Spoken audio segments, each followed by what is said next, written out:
Welcome to X-Men 97, episode 4 of Cyclops is Waiting for Me, an X-Men animated recap podcast. I'm Rod. If you didn't catch it, yesterday's episode, or hopefully yesterday's episode, was an interview with Isaac Robinson Smith, the voice of Bishop in X-Men 97. It was awesome.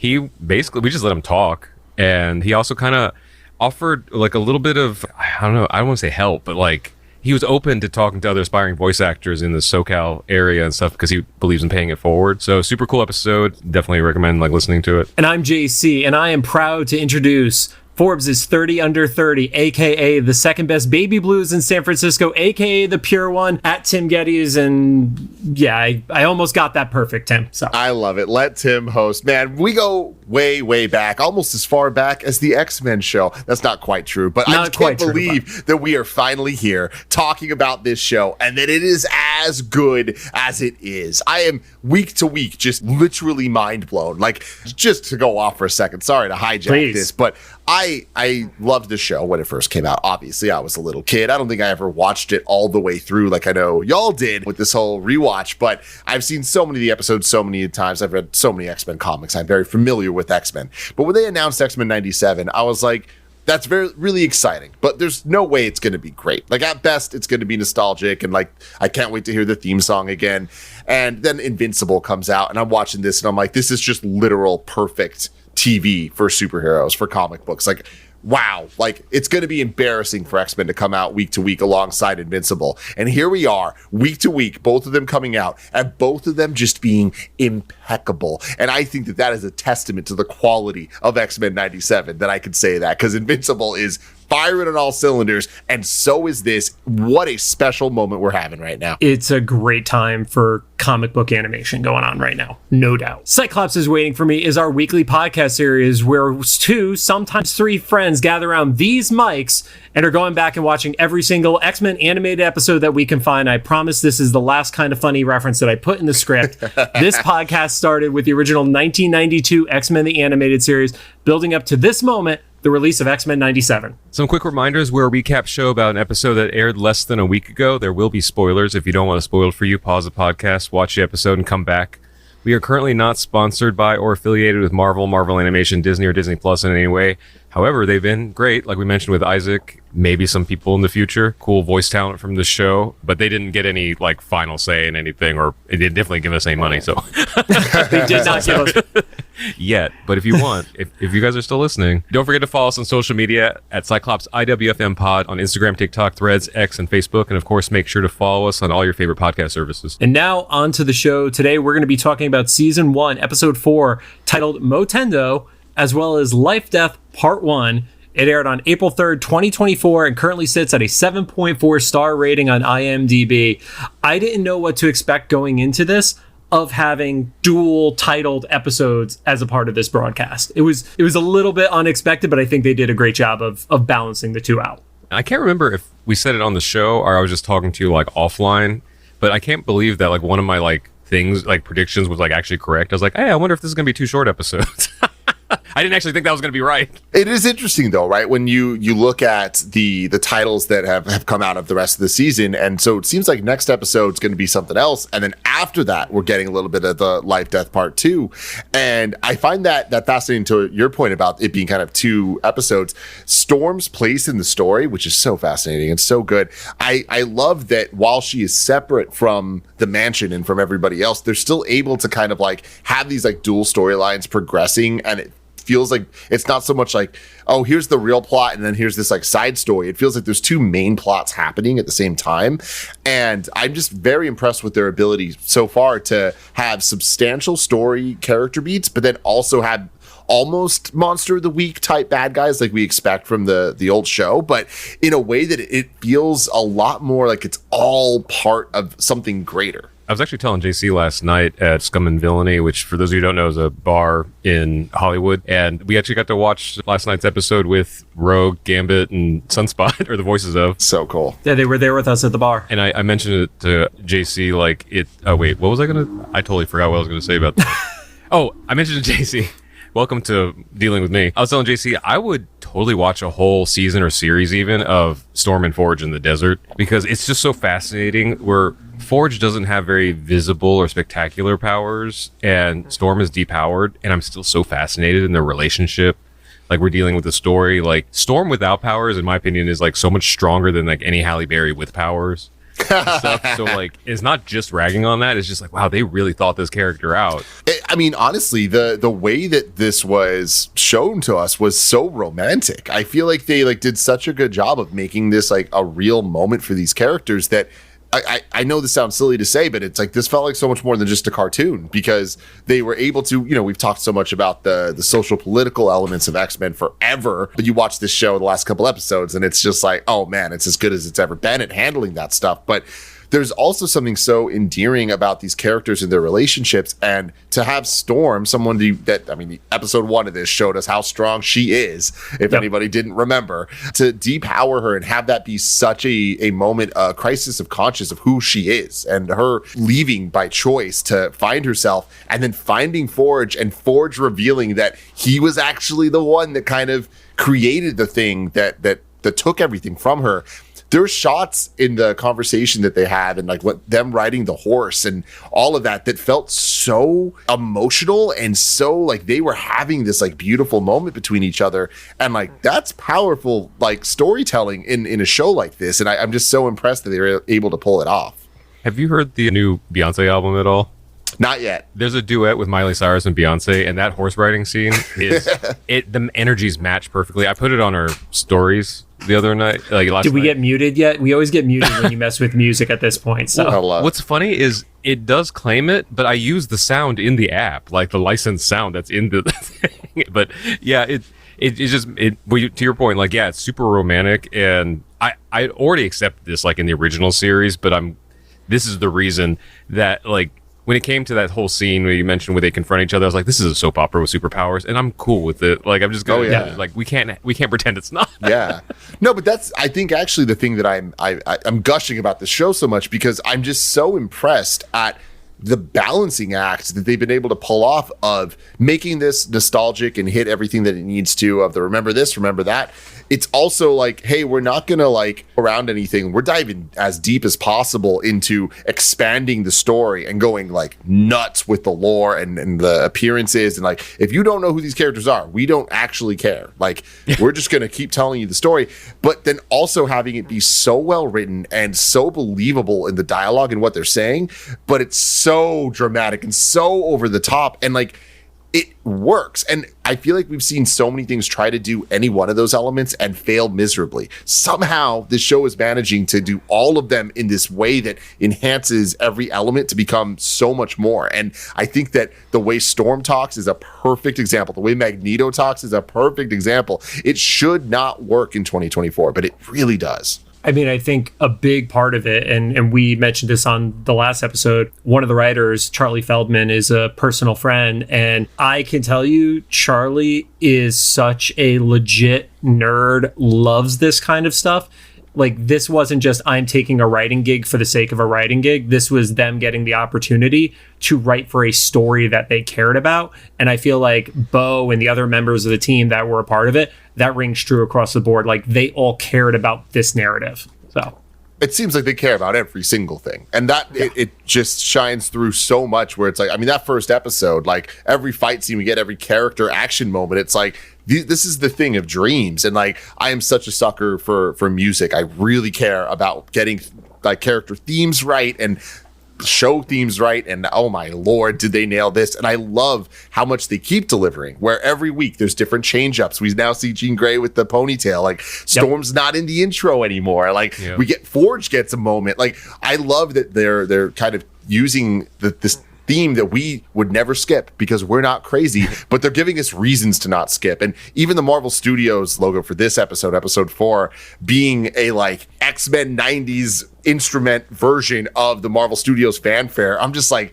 oh, y'all are just being too good to me right now. I kind of heard it as like also like that Konami coded, you know. Yeah, like, for sure. Tim, if you're not familiar, like I work in music, and so a lot of it ends up being like library music or stuff for corporate things.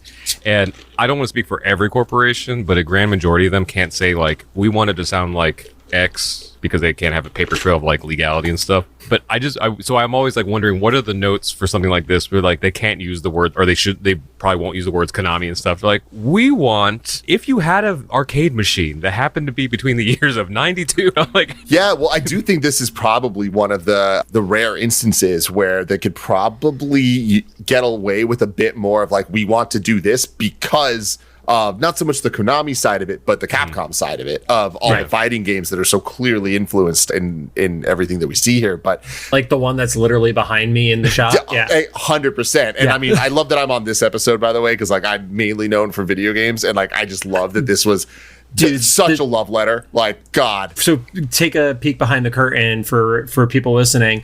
I had just asked Tim, when are you available? And Tim told me the first Thursday from the series. That worked out. And then I looked at the episode titles after the fact, and I was like, this is the perfect episode to bring Tim on to. It was so perfect. And I was just like, my mouth was just open, jaw dropped the entire time. Like, there's so much love and care put into so many different elements of this. But like the music, doing the X-Men theme song in that video game style, but like just the way they showed it, and like we're seeing and Sunspot like fighting these Sentinels, having the different colors for like how hard they are to beat, and like it being in that like 4:3 ratio with the sides of the screen being that classic Capcom fighting game thing of like their character with their face behind it. I'm like, oh my God, this is so good. So let's get into some of the specifics. You already mentioned the music was different at the beginning, Tim. We see Jubilee with her flashback from the Long Shot episode, which was before, or it was one of the better episodes that was done with the poor animation, but sometimes that era of animation doesn't get the most love, from the original 92 fan base. We also see Forge with X Factor from the Cold Comfort episode shown. And then the only one that didn't really feel like it fit into it was we actually had the reminder shot of when Xavier was going into the Hellfire Club. They've been pretty good about everything having a meaning and attachment to the specific episode. That one felt like they're like, oh, well, we have to remove Storm, so we need to insert something else into this spot for me. Interesting. Yeah. Or do you think maybe, I was wondering if, because I'm not familiar with the villain in the second part of this episode, if that ties back into something Hellfire or Emma Frost or something. All the research I did, it does not. But totally a fair question. We'll see. Yeah, I don't know. Yeah. And Tim, just so you're aware, Rod was not a hardcore comic reader. His basis comes from the toys, the cartoons, and the video games. I'm a nerd like you and have too many comics to speak of. So, I think it's a wonderful thing, though, right? Like, as we're at a point now that like being a fan can mean so many different things, and like there's get all that gatekeeping out of here. You know what I mean? It's just like, no matter how many comics I read, how much do I retain? How much do I actually know? I don't know. I just know I'm having a blast with this. And I actually want to say, like, I am such a huge fan of Marvel Snap, not only just because it's a great game and so much fun to play and stuff, but I love how much it has educated people, myself included, on characters that I might not have been familiar with, no matter how many comics I've read, no matter how many shows I've watched, games I've played, action figures I've touched, whatever, But like my fiance Gia has essentially watched the MCU movies, and well, I guess at this point all the Marvel movies, but like that's her only gateway into all this stuff. She's never read a comic, she's never played the games, never anything. She's now addicted to Marvel Snap. So when we're watching X-Men 97, she's like, oh shit, it's this person, it's this person. Yeah. It's like when we see Mojo, she's like, I know Mojo, and she kind of gets an idea of what his whole deal is, and she knows Forge and she knows Jubilee. Like, it's just very, very cool, and I just love where we're at with all this, because I just think that it's more accessible than it's ever been, and we're getting things like this high quality that like make it all feel more worth it. It's so funny because like that part, half of the reason that I didn't ever really get too much in the comics was like I have like a very short term memory for storylines and stuff. But the other half was like in the town I grew up in, we literally had one comic shop, and it was a literal barn. And so I went to go buy comics because of the animated series. And I was like, oh, superheroes, that's really cool. So I remember buying like a random copy of Spider-Man 2099, not in order or whatever, just because I like the cover and stuff. So yeah, and then me and my brother got super into the action figures. We knew every character just from the figures. I was like, so cool. Here's Tusk. JC was like, Tusk. I was like, yeah, I remember. Of all the obscure characters he could have picked up on in 92, that was not the one I was expecting. That's great. He's going to have a cool toy. Like, Starts off with the Motendo episode. And we see a great interaction between Gambit, Magneto, and Rogue. And I don't know if you've been following the stuff on social, Tim, but at WonderCon, they played up this relationship so perfectly in person that, like, now seeing what's happening in real time on the show airing, it's been amazing to watch. I love it, man. And it's, again, the soap opera stuff. Like, that's what I'm here for, dude. It's like, there are a few things I love more in life than comic book superhero stuff, video games, shitty reality TV, and professional wrestling. And there's a common denominator between all of those things, and I think that it's that soap opera, weird-ass dialogue, the will they, won't they, you want to ship things, like all of it. And, the dynamic between Magneto, Rogue, and Gambit, I am so here for it. It's wild because I remember people right at the beginning were very angry about it, but it's making such compelling TV that, like, yeah, you get that you want these two to end up together. And let's be real, maybe end of season 1, going into season 2, they're gonna get back together. Like, that's one of the ultimate love stories of the X-Men. But seeing them in, like, this not necessarily a breakup, but not fully together scenario too, it's really damn interesting. It's like, if you give everybody, like, happiness, is there a payoff to it? Like, you got to get there and you got to earn it. You need the story. Yeah. I mean, I was flipping tables at the end of episode 2 because Storm's been my all-time favorite, and they messed her up so bad in the movies. I was like, we finally got the Omega level. They said it. I don't know if you heard the clip from it that we put on Reels, but I literally said, I was like, that was a sexual moment when they were like, give him the forecast, Omega level event. Like, I think I've watched that 100 times. Like, no lie. Like, that was, I have chills right now. That was incredible. Her turning the desert into glass and shit. Anyway, like, but then I was like, I don't, like, and then they took it away, but it's giving us this, like, beautiful story. Like you said, like, the conflict is giving us, I mentioned to JC in a previous episode, like, I get why it had to be her because she was the only one not, like, in a love triangle that people cared about. Like, the only other person, maybe Beast, but I don't know if people would have, like, would have had the weight, you know, if he got, it might have, actually, he might have enjoyed it because he wanted to get rid of the blue or something, but, like, now, it's funny because I didn't even think about them giving her, like, a romance. So now we're getting, like, it's so cool. Well, like, we'll I mean, this is a comic story, right? Like, I remember reading this, the LifeDeath stuff a long time ago. I don't remember it, but I remember when it popped on last night, I was like, oh, yeah, this is a thing.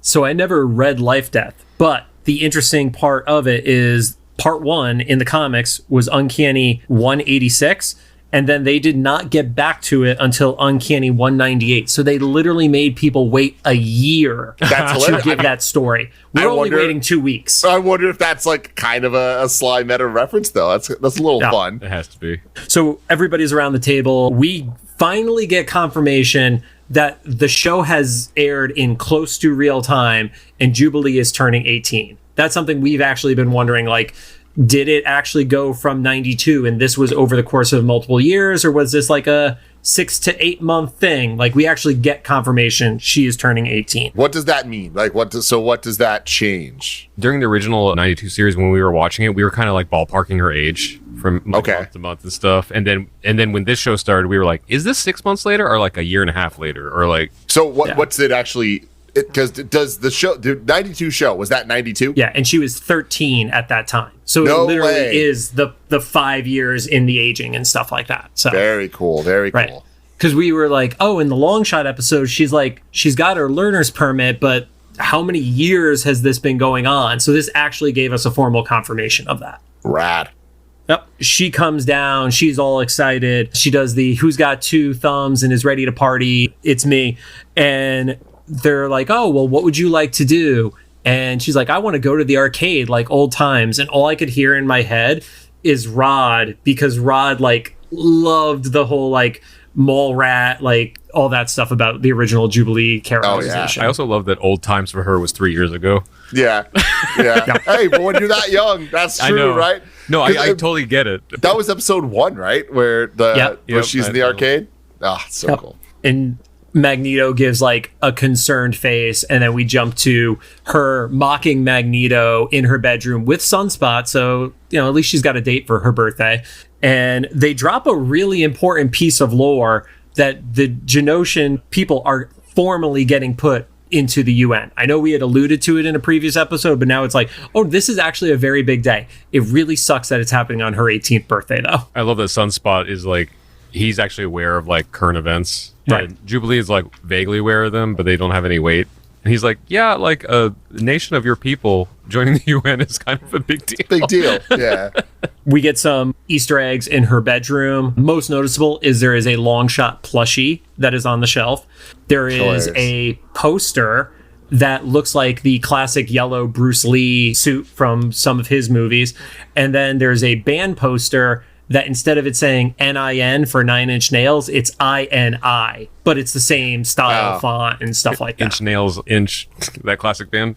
Yeah, exactly. So Sunspot sees the video game console. We get the impression he's actually not into gaming. And then they show us the Motendo. And Tim, it's a Sega Genesis, baby. It's a straight up Sega Genesis. And I was like, I love this so much. The art on the cartridge was one of the old games. I forget which one it was because there was a ton of them. But so it was a mashup of two pieces of artwork, actually.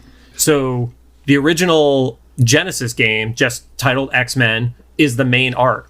But if you go and look at the shot, there's also Super Nintendo's X-Men Mutant Apocalypse. That's why there was an Apocalypse face in there, because that was not on the Genesis one. And we plastered that all over our Instagram as soon as I saw those. So I don't want to subtweet anybody, but I will.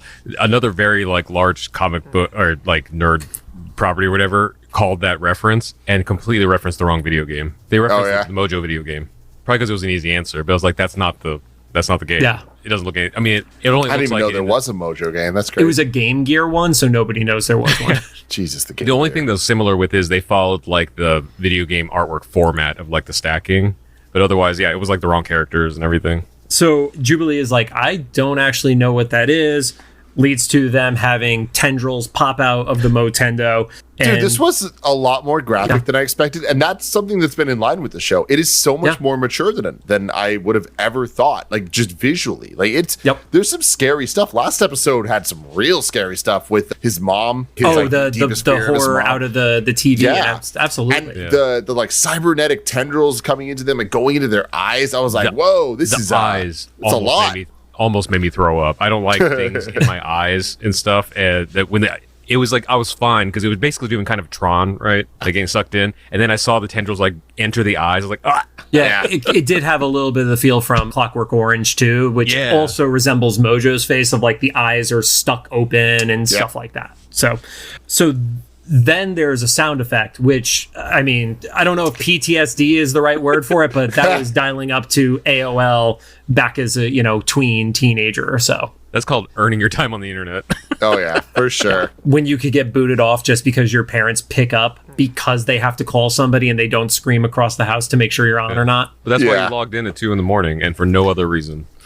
So they wake up. There's obviously like glitchy animations and stuff like that. They think they were asleep, and a sentinel hand smashes through the wall, grabs Sunspot, and then pulls them out into a cityscape. And we see the bad guys running. Like, I forget their name. The Friends of Humanity. XFL or whatever the hell. What's again? Friends of Humanity. The Friends of Humanity. Yeah. Yes. And, with their Mega Busters. And that's the thing. They all have Mega Man's freaking hand cannon. And I'm like, this is such a great, just fun video game thing. Like, why? It's cool. That's why. Did you notice the Sentinels kept changing sizes too, like the original show? Like, at one, their scale would shift. Yeah. The first scene, it was big enough to grab Jubilee with one giant hand, and then the next shot they'd be like maybe twice as tall as her. That's funny. One Easter egg I did pick up on that I didn't see from anybody else online. When that's happening and she saves Roberto, he lands on a car. It is like 98% the car from Street Fighter 2, like the car that you would beat up in the minigame. It is just literally pointed to the wrong direction. That's the only difference to it, but it is absolutely that vibe. That's such a great callback. So they're running through the streets. They hide in an alley. There's a phone that rings, and that had to be a reference to The Matrix, right? Yeah, for sure. Like going and picking up. There was no way. It came out 2 years after this would have taken place, but that was absolutely a Matrix. What's that called in movies when they're going for like a time period vibe and not like exactness? You know, like when they do a movie about the 60s and it's like takes place in 67, but the song didn't come out till 69, but they play it anyway. And it's more of like for the there's a filmmakers know the term that I'm talking about, but like it's something that I remember, 'cause, I deal with music and stuff. I call that out a lot, and people are like, right, it's the whatever the the term is. I was like, okay, again, it's just the vibe. Yeah, asking us about technical terms on certain things is like asking the classic Rooster Teeth podcast to explain anything scientific. It's just a bad idea, and it's going to be terribly inaccurate. Yeah. So there's a quick loading screen. They end up, and we see the classic Genosha Dam from the Slave Island episode, and we see a few references to classic characters, and we're going to play our favorite game. Rod, who are those cameos? I remember Blob, not Sunfire, and Domino. Did they show other ones? I remember those three. Domino was the last one. So there was actually one in the foreground right at the beginning too. I don't know if I... It was Thunderbird. You don't see his face, but you definitely saw the costume from like that giant size X-Men #1. But it was weird that they didn't show his face. But yeah, they did insert those Easter eggs. And all those characters were in the Slave Island episode originally too. So they actually start getting attacked from off screen. There's some of the Genosian guards that are chasing them. Those guards get shot from behind, and we see this character reveal for the first time. Rod, I'm not even going to ask you if you knew. Tim, had you ever seen this character before? No, I don't. The one with all the arms? Is that what you're talking about? Oh, no. The character who saves them. No. Okay. Yeah. Yeah. I had not either. Apparently, this character is a reference to one of the comics. You know, we already gave all the spoiler warnings. So this future version of Jubilee was an alternate timeline one who was actually a part of like capturing Jubilee in the comics, not the savior she ends up being in this episode. I loved her in this episode. I thought she was fantastic. And it was the voice actress, right, of the original one. Jubilee. Yep, it was Allison Court.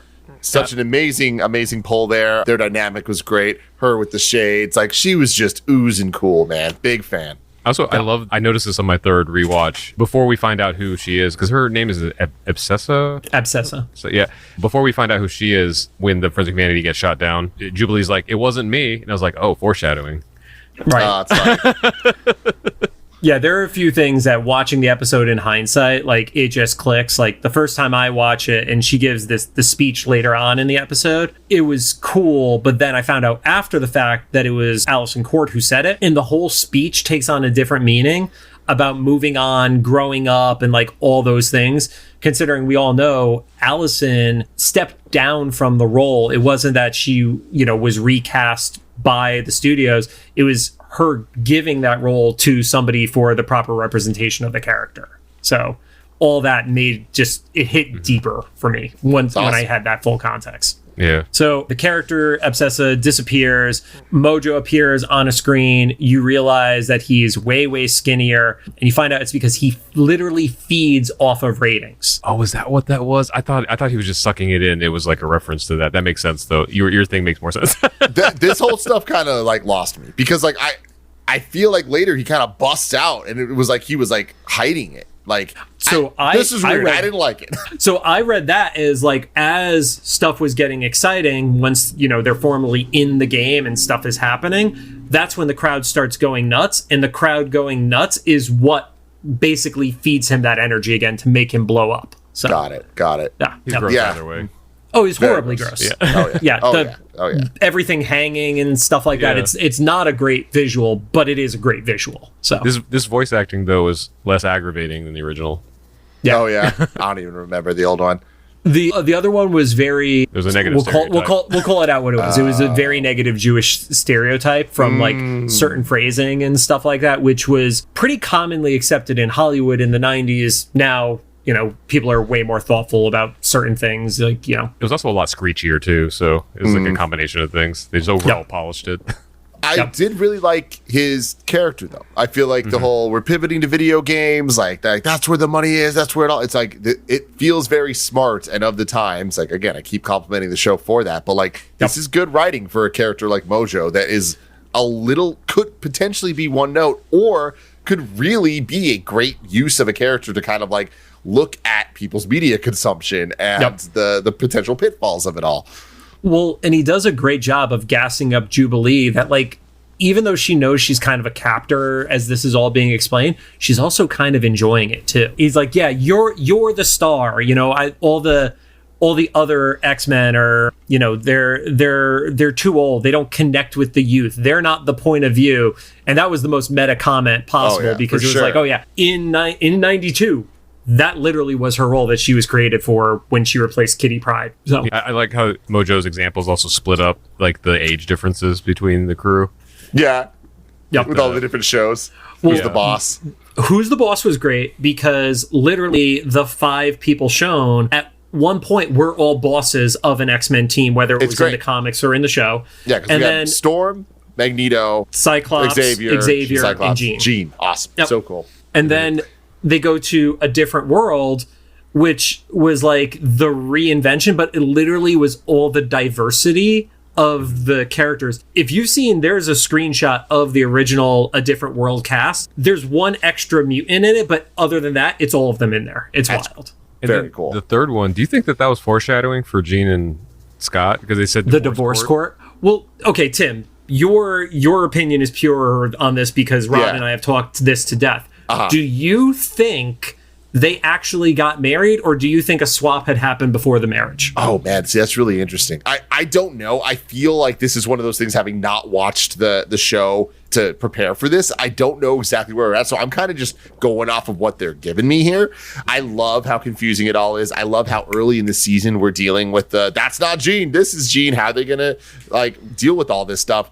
I feel like Cyclops did not know. Oh, I fully agree. He had no idea. I don't think he knew literally until Beast dropped the bomb and with the worst bedside manner ever. Ever. Yeah. So wait, what exactly are you asking then? We're asking, when do you think the swap happened that Madeline took Jean's place? I would imagine in between the time of the last season ending and this starting, right? Like, I don't think that it would have been during the old show. Am I wrong? Like, let me know. Well, they mentioned... one, we don't know, so I can't even tell you if you're wrong, but like, I've seen very valid sounding arguments for like 4 different spots in time, as well as off-screen stuff that could have happened that we had no idea about either. Interesting. Madeline said this when she left in this current series, or both of them, Madeline and Jean, both said that they don't know who got married to Scott.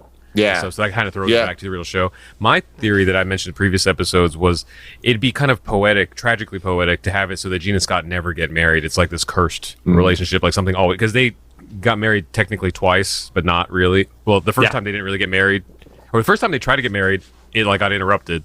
And then the second time they got married, it was Morph. And in 90s logic, there's no marriage license or something. It's just if a priest doesn't say you are now man and wife, you're not officially married. I get it. Then they actually had a wedding, and we were led to believe that was the real one. But now in this show, they're like, "Is it?" And I was like, "Wow, that would be really wicked, but kind of cool if that was just their curse, so they never actually."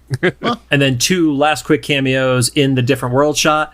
North Star is there, who we know is a member of Alpha Flight, and Darwin, who was done dirty in the movies, somehow worse than they did Storm dirty in the movies, because that's the guy who cannot die, and they killed him rapid fire. So baffling decision.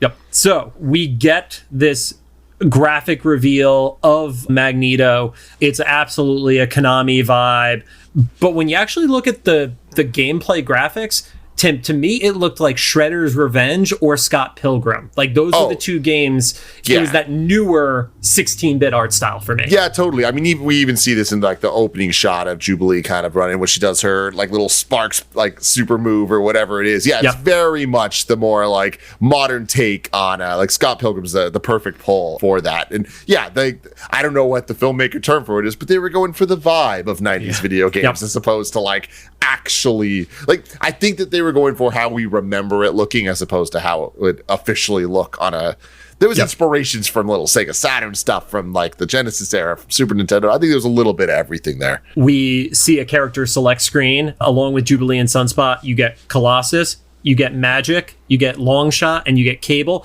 and then a really weird empty black spot. And I was like, was there something there that they secret pulled characters? Over? Yeah. Unlockables, yeah. You get the dystopian street as stage 1.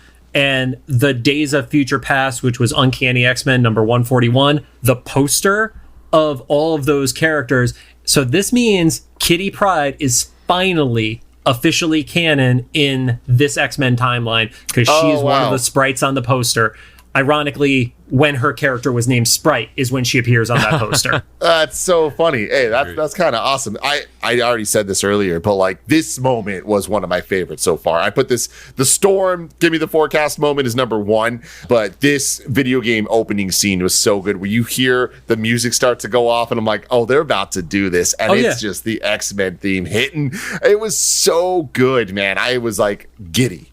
I was telling JC last night, they're not going to do it, but I really want Disney to make like a web-based version of this game. Here's the thing. They're not going to do it like that. Yeah. A Shredder's Revenge, though, it has to be. It has to be brewing. It has to. Like, it has to be, but like what we know from the gaming industry from those leaks, and obviously, Tim, I know you're connected on stuff, so never break an NDA for us or anything like that. But we've seen Insomniac has the X-Men license. Yeah, but I don't think that they have the I don't think it works that way anymore. You don't think it's an exclusive from No, because I mean, like, think about it. Like, Marvel Ultimate Alliance has Spider-Man in it. Yep. You know what I mean? And that's totally separate. Like, maybe they can't call the game X-Men, but like you can find ways around that with whatever the beat 'em up is. But I think that they'd be crazy to not be talking to, I forget the team that worked on Shredder's Revenge, but God, what a game that was. That game had as much love for 90s Turtles video games as this show has for the X-Men. So it's like, put them together. I would buy it. Yeah. So they beat the first level pretty handedly. Jubilee completely outscores Sunspot, who still is not using his powers. You go to the second level, which is the Savage Land, and you get like those random characters that they made him a little bit more like Sauron, but I still to this day do not know why those dinosaurs were in the original Konami Savage Land episode. Sauron pops down, ends up grabbing Jubilee, starts eating away her power, and then from nowhere, all of a sudden, Jubilee gets her power back. And we find out that Abscessa is messing around, has been an ongoing bug that Mojo's dealing with. And he starts yelling at Spiral. And she's like, well, this is what happens because you killed tech support. And to your point about even like the graphic violence of this and stuff like that, it's like they never would have said that in 92. So you know this is being written for our age group rather than like a kid can still watch it, because I think we've also gotten easier with language as you've all gotten older. But at the same time, 92 Saturday morning cartoon standards and practices never would have been an option. Totally. Because they even had like, was it Dark Phoenix, where they were like, yeah, she destroyed a vacant universe. Like, it was a unpopulated world that she blew up in that. When it's like, in the comics, it was literally billions of people were killed for her. Yeah. No. So they end up beating the level. They go to Asteroid M, and Sunspot starts giving this, little bit of a speech to her of, you gotta start growing up. You have to be able to move on. And Jubilee's like, I don't really want to deal with this. She starts getting scolded, and then Sunspot just gets smashed from off camera by the boss battle with Magneto. And it is awesome. I love everything about this. The way that it's shot, the way that the camera's just moving around, and Jubilee is literally doing a video game boss fight. She's seeing his pattern, she waits for it, and then she acts, and it is just so rewarding. And like, again, this is the type of thing that you can't just get right. You need to really know what you're doing and really care to get the little details to add up. And they knocked it out of the park. I love that they actually got the recorded I Am Magneto. And it's probably an original re-recording of it, but just I remember playing the arcade machine. Yep. And they had like 4 voice lines in the entire game, and that was one of them. And it always just... It sticks out. Oh, yeah. And they always sounded like crap, and they made sure it was like that same nostalgic level of crap. So it was great. So he gets beaten. Sunspot is actually like dying. Earlier, we forgot to mention, Mojo says, I'm not going to go as dramatic as say, if you die in the video game, then you die in real life, but stakes. And from off camera, you see like this little green pulse, and it's like, okay, awesome. They're going to throw an extra life. I don't remember extra lives in that video game, but obviously. I think that was Mojo's point too, right? He's like, wait, how did that get there? And also, pretty cool. Minor detail is a nitpick. Like, I noticed it last night when we rewatched it. Scum and Villainy. I was like, Jubilee picked it up and she didn't get the extra life. Yeah, you know what I mean?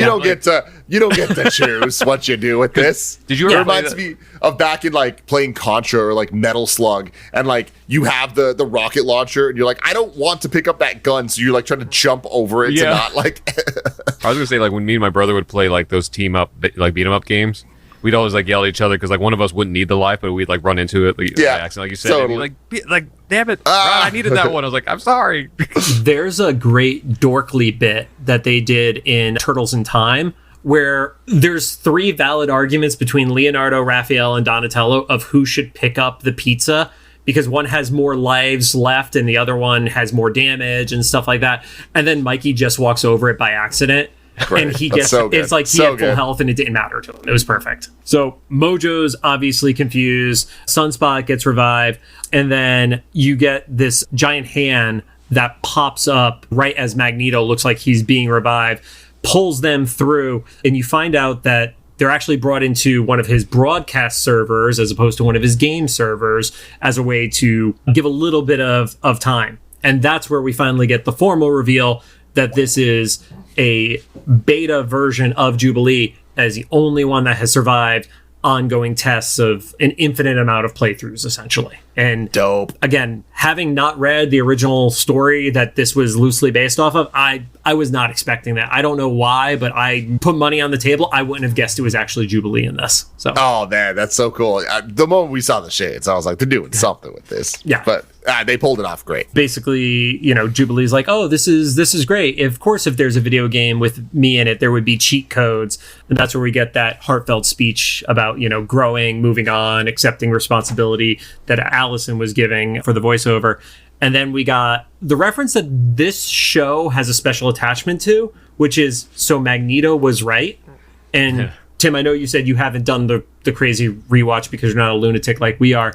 The first time the phrase Magneto was right was written anywhere was in the finale of X-Men 92 in 1997. It was graffiti on a wall and then would not get referenced in the comics until I believe it would have been like Quentin Quire's debut when he had the Magneto was right t-shirt. That would have been 6 to 7 years later, probably. Then we literally get the classic Konami arcade machine that's there. It had all 6 players on it, but they replaced Dazzler in it. And it was actually Jean Grey's headshot instead of Dazzler's headshot there, which I did like earlier too. They actually helped fix a continuity gap that people questioned about with 92, because Dazzler originally appeared in the first Mojoverse episode, and then later she would appear in the real world performing in the club where she meets Scott and stuff like that. Mojo references that he had Dazzler at one point and then she got a gig. And that actually helps fill out why the same Dazzler was both the makeup artist in Mojoverse and then actually performing as herself as we know her in that other spot. But then Mojo comes out and we get this big final boss battle. And it's awesome. I'm just such a sucker for the easy team up stuff of holding the hands and powering up more and like, it was just rad. And I love some of the lines that he had of like, you may have canceled me today, but I'll gut you in the reboot. It's just good stuff. He hits things that sound very, very tropey, but because of how the character is written, like it becomes fun. It doesn't feel like like it doesn't make you groan and be like, oh, really this again? It's them being so over the top makes it work. And then we also get Sunspot actually using his power when he makes a save at 1.2.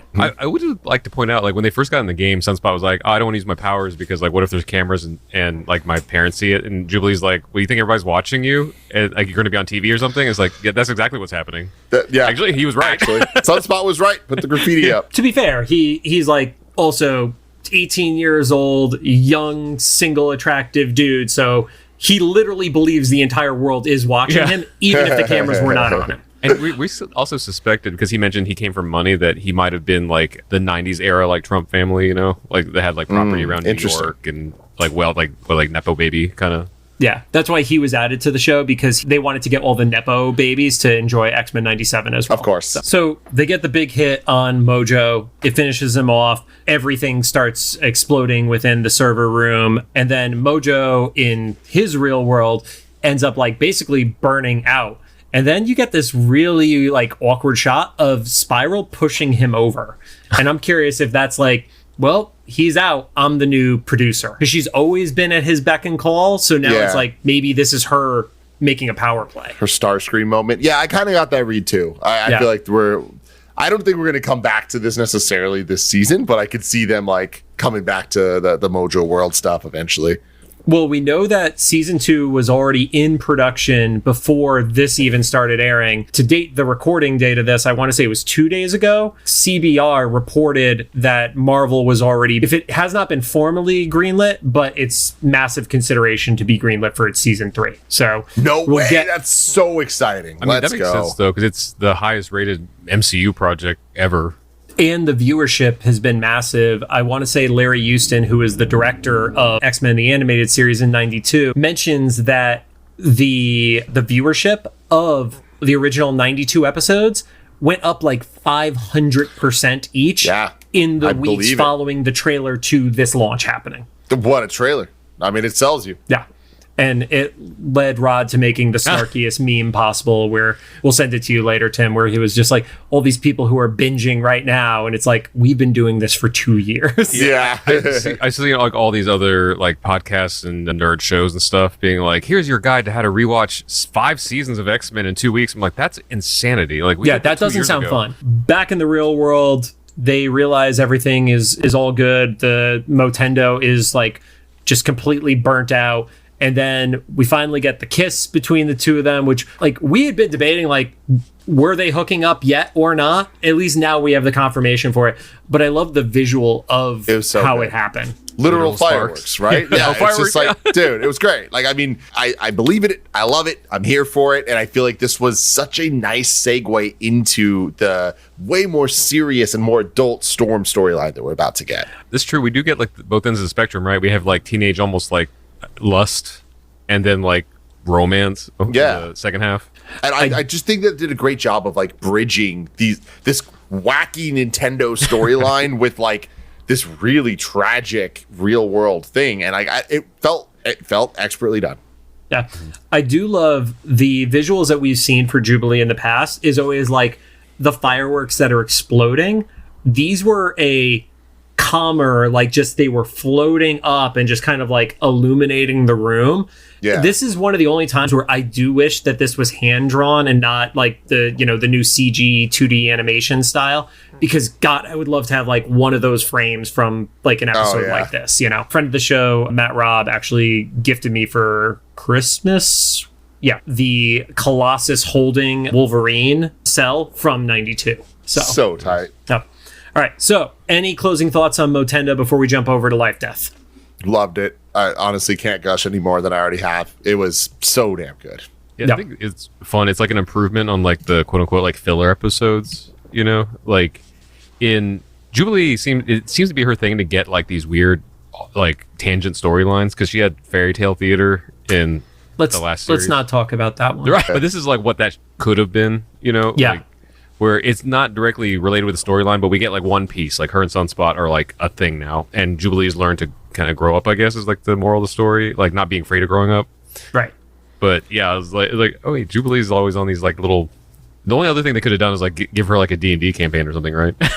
That's hella funny, yeah. My final thought on this one is just like, I was itching to play the arcade game again, and I need to figure out a connect of an Xbox 360 that has that installed. I need to borrow somebody's login, because you cannot buy that anywhere right now. It's literally off the Xbox store. So going into LifeDeath, and this is one of those times where watching the episode, literally, we did this one 3 times because of the Scum and Villainy appearances that we went to. But the owl is there the entire episode, and I did not realize just how present that damn bird is throughout the entire episode. This one thing I actually did notice the first watch, because when Storm and Forge are inside the cabin, I was like, that's weird that there's an owl inside the house just watching them. I did not notice that until the third watch through of just the eyes up there. It's so random what I noticed. Episode starts off, Forge is making dinner. We interpret that since they met at that bar in Dallas, she's gone to stay with him so he could help her get her powers back. We get the best explanation of a mutant power that Rod kind of predicted at one point, and it was just perfect, where basically you're just smart is your mutant power. That's funny. Yeah. We did this joke before on the show where, like, you know, if you get depowered, what if you seemed like a normal person because your power was being super smart, but you're normally an idiot?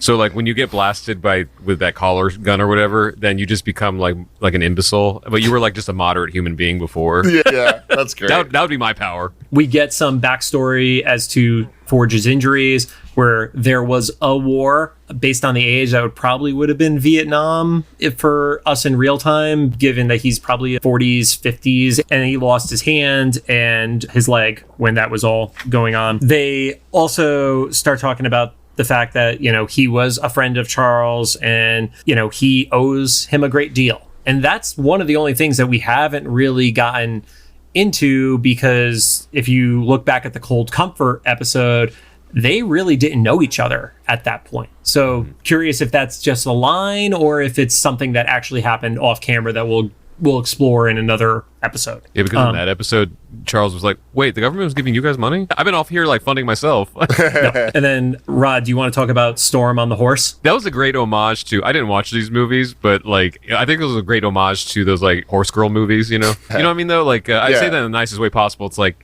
they connect with the horses and nature and stuff, and then they get in an argument with their boyfriend and they ride off into the night, you know, kind of thing. But yeah, I love the suggestion of Forge. He said something to when he's talking about his injuries. She was like, "How did you fix yourself?" And he was like, "Oh, I didn't. I just like adapted, you know, and got creative." I think it was his phrasing. Yep. And then it cuts to that horse scene, and Storm just talked about how she misses flying, and then they go on the horses, and she just like lets her arms like off the horse. It's such a beautiful moment. Like, it's almost teary-eyed like thinking about it. And then Forge looks back and he's like, "You got creative." I was like, oh my god. It's so good. It's so good. And I mean, maybe I'm taking this too far, but entirely, I was like, this is a sex scene. Like, this is just a thinly veiled like kids metaphor for like how much could we get away with. Like, I really feel like they were trying to like push that idea of like, yo, there's an intimate moment happening between these two people. And like I think they did a really tasteful job. Like, I feel like it pushed the line, but this reminded me a lot of like real like romantic movies and like how they kind of can get there, and having the dialogue between them, it felt very intimate, sensual, and her eventually like talking to the wind and like, heed my call and all that. It's like, it's so good. See, I kind of read that back and forth as like foreplay, essentially. I was like, I just assumed between the cut scenes that they just hooked up. Like, that was probably like the 200th time, because we don't know how long they've been on that ranch. They're shacking up. Oh yeah. Well, it's been basically enough time that she left the team, met him at the bar, is living pretty comfortably in the house with like her own like overalls and stuff like that. Mm-hmm. And they've already gone through the entire process of Genosha being admitted to the UN. And I don't know enough about geopolitical stuff, but I feel like getting added to the UN takes more than like a week of real time, you know? Probably, yeah. And we already know Storm is like super attractive and everything. They were not hiding that Forge was like a snack. Oh yeah. Like he's got like the booty shorts and like everything going on. Again, the owl's there. They're at the edge of this cliff, and she points out that something weird is going on with the weather because the wind pattern doesn't match the rest of the world. And that was like, again, first time watching, didn't really like pick up on that because I didn't know where this story was going. But the second it's like, oh, they're in like a weird trap limbo thing right now that they're not even aware of, kind of scenario. Yeah. Which was a lot. So that was the thing I didn't notice until the third watch. Was like, oh, that was the connection between the episodes besides the romance and the lust thing, or the differentiation between the two, was that they're both kind of trapped in simulations. Mm-hmm. See, the obvious things I'm not like getting. So he also has a great line where it's like, you of all people should know how fast the weather can change. And then we go into the lab, and this was Easter egg crack for me. In the lab, you see there is a picture of all the members of X Factor, which has led to everybody on the internet now being like, I need an X Factor show. And I'm like, you guys have never read Peter David's X Factor. You need to chill the fuck out right now. And then there is a photo. And did you pick up on who is in the photo, Rod? Yeah, so the person I did know, because he sent me this picture before, was Dr. Adler. I'm assuming that was the real Dr. Adler because of the timing, right? It wasn't Mystique, because Mystique, I think that was before Mystique. Oh, that's right. Yeah. Yep. So this is probably the real Dr. Adler, the geneticist, I want to say. Mm-hmm. The one who worked on Muir Island, who was renting space from Moira. That I believe that was before Adler encountered Apocalypse and was killed scenario. Yep. Yeah, because I originally thought it was like, oh, Mystique got to him. I was like, wait, that timing doesn't work if it was the war and stuff. So it probably was the real Dr. Adler. Where does Mystique end? Where did we last see her in the show? The last episode would have been the one where it's Mystique is captured by Great and Creed, and Nightcrawler and Rogue and Wolverine go to save her. The dam blows up at the end, and she gives the impression that she's missing to the kids, but we see that she is absolutely alive. So yes, got it. That I think episode order, that is the last spot we would have seen her. So I remember that now because we were saying this is like that cartoon logic where she's within eye and earshot of all the main characters, and they're just oblivious in the background, like, oh, they don't see her. That's so funny. Love it. But the other person in the photo, costume design, looks like it's Bastion, which I believe is from the future. Like, I don't think Bastion was in the 90s. So I think they're kind of messing with the timelines around it. But I believe Bastion is essentially like a super sentinel. Like, not Nimrod level, but a very powerful sentinel. I could be wrong about that. I haven't read Bastion in a while. She hops in this machine. They allude to her claustrophobia pretty quickly, but then they get past it, and that's where you see she is trying to use her powers again, points right up to the owl, nothing happens, and then she gets the false hope of, oh, I'm going to try again. She gives the big, like, bombastic speech, and then you find out that it's just birds in the trees, and she just like breaks down crying, understandably. They did her so dirty. So dirty. During the rewatch, because Rod and I never get to actually watch these in person together, as that was happening, I literally turned and watched his reaction to it because I was just like, Rod is not happy right now. I thought Rod was going to start booing at a bar with a bunch of people we didn't know. No, I turned around and I was like, oh, they gave Halle Berry's representation. So that doesn't work. She's saying it can't be real. Go back to the lab. Forge is working on it. And she asks, why is this so important? I think she's finally seen through, like, this has got to be more than you were friends with Xavier. And like, what were your thoughts on that whole, like, the reveal of it? I thought that she was asking that question to, like, as a leading question for him to profess his love. Like, they had been, kind of in, like, not had that, like, define the relationship talk yet. And then it totally backfired on her. Yeah. There's a lot going on in these, like, the life, what's it called? Life Death? Life Death. Weird name. What a weird name. There was a lot going on here, especially with the big spider guys showing up and stuff, that I was like, I need to rewatch this a bit, because, like, I was definitely not clear on some of what's going on, but I also feel like that's intentional. So we get the reveal that he, after the war, like a lot of people who were coming back from a war, especially injured, didn't have a support structure, it sounded like. So makes a deal with the U.S. government and the Department of Defense to help create a way to neutralize dangerous mutants. And that's where she understandably loses her shit. Mm-hmm. He alludes to the scientists in Scotland, like we said, Adler. And she basically says, no, this was all a bunch of lies. And then he gives the last volley of, like, not everything's a lie. And somebody said this was a great symmetry to the episode. I can't remember who said it, so I don't want to improperly credit somebody, but it was Jubilee and Sunspot get the kiss, Forge gets the slap across the face, and it was just like the total opposite vibe of these two love stories. I loved the line that Storm says of, so you lied, my weaver of lies. Yeah. So good. So Storm. I don't know how anybody other than Allison Seeley Smith can ever voice this character. Oh, yeah. At this point, I'm just going to petition for her to be the MCU live action Storm. I'm down for it. But that last night at Scum and Villainy, when that slap happened, people cheered. And I get it. Like, I was there. I was like, yeah. So Storm goes out into the night, is riding through on the horse. The background starts to get red, and then you see these eyes pop up in front. Her and the horse tumbled over a cliff and then smashed through the ceiling of Forge's cabin. And that's where we get the reveal that there's been, like, and it's there's a cooing that sounds like an owl too. And then this demon comes through, and you get this big reveal of this character who is called the Adversary. And that's actually the character's name. I didn't catch on to that until after I looked at social media that was actually the character's name. I thought they were just describing themselves. Whatever animal sound that they pulled for the Adversary must have been a real world sound. John, I'm going to send you a picture right now. my cat jumped right up on the TV and was like, Rod, you can put this on our socials. You have the ability to do that. Yeah, no, I will. I'm just so you can see it. I was just saying because she's giving me this look like that's here right now. Right.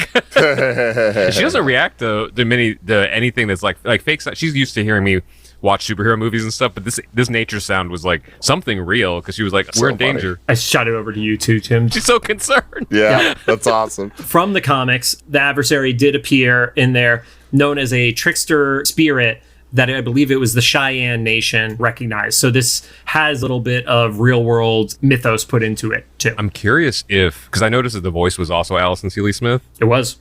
I'm curious if that's gonna be consistent or if that character's voice changes with whoever they're dealing with.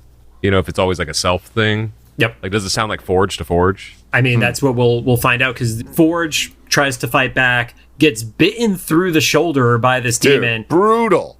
I was like, oh my God, like they went for it with all this stuff in this season. It's amazing.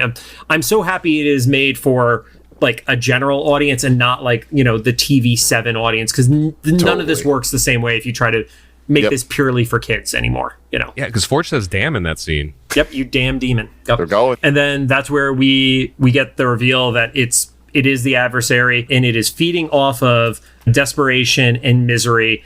And Storm is like, oh, this must be death. And the adversary is like, I'm not going to let this meal go away, because it has found somebody who is at their lowest point and has continued to make it worse or be there as it keeps getting worse. Like, I have no doubt in my mind that it was a little bit of the adversary's trick of the birds doing the fake out in the tree. So going from a very high note at the end of the Jubilee and Sunspot story to, oh, Storm and Forge are in deep shit, and we're not going to get resolution on it for 2 weeks. Yeah. So I love it, though. Keep us in. I'm so happy the show's not all out. I love that there's like week to week. They're so far great with the cliffhangers. Yeah. As soon as that cut to black, I texted JC. I was like, holy shit. Yeah, we were both watching at midnight. So by the time I think the animation went to the second character click on the credits, that was when Rod's text message came through. It was perfect timing. Yeah. So that is everything about this episode. Tim, was there anything, whether it's about the series so far or this episode, that we didn't hit on that you want to bring up? Not really, man. I feel like we kind of covered it all. I'm so in everything you're talking about there being season 2 and 3. I'm just extremely excited that that's happening. I'm very hopeful that this treatment can be given to other things. I know there's been talk about Spider-Man. I'd love to see that. But yeah, I just think this is very special. And whether or not we get anything else, I'm so happy we have this. Yeah, it kind of doesn't seem real that this kind of thing happens, because you look at all the other shows that we grew up on when we were kids, and they all had like their endpoint and then they were rebooted. Like, it's very rare that we actually see the continuation of those beloved storylines and stuff. Dude, I mean, the at this point, I feel like I can ask for anything and there's a chance it might actually happen. So I just need to once again put out in the world, and I know how many complications there are with this, but if I ever get a spectacular Spider-Man season 3, that's just the end for me. Like, that is just like, we need it, everybody. Come on. And while I'm being greedy, season 3 and 4, come on. And I'm not saying anything disparaging about it because I didn't watch it, but it came out at that time when I was like not watching cartoons for whatever was going on in my life. And it's like, I've heard so much good stuff about that show that I hope it happens for the people like you. You gotta watch it. And it's only 2 seasons. I think that means that they're 2 13-episode seasons, if I remember correctly. So the entire show is 26 episodes. That's I could not recommend it higher, man.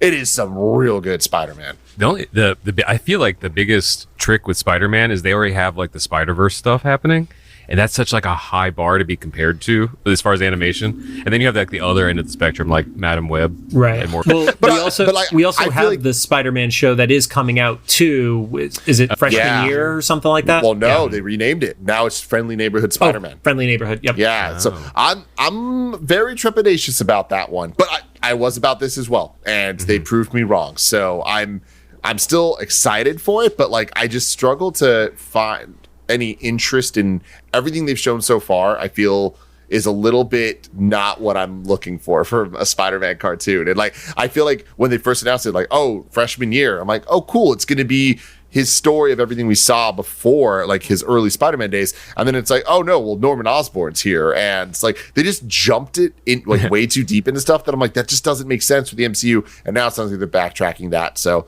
we'll see. Yeah. All right. Awesome, Tim.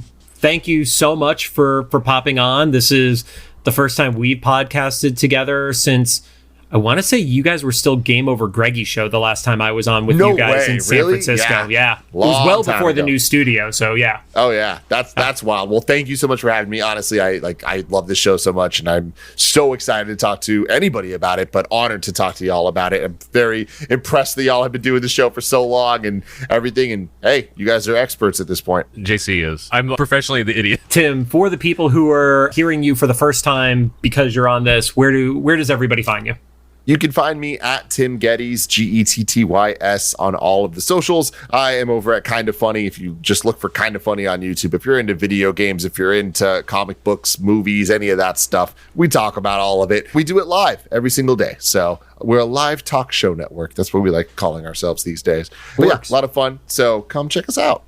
Rod, final thoughts? I think we covered everything. I hate waiting 2 weeks for the rest of, not just for the not conclusion, but like more story about Storm. But I love the setup so much. You know, I already talked about it, of like hearing like story stuff. But yeah, I guess next week everybody's expecting a Gambit episode. So yeah, we'll see.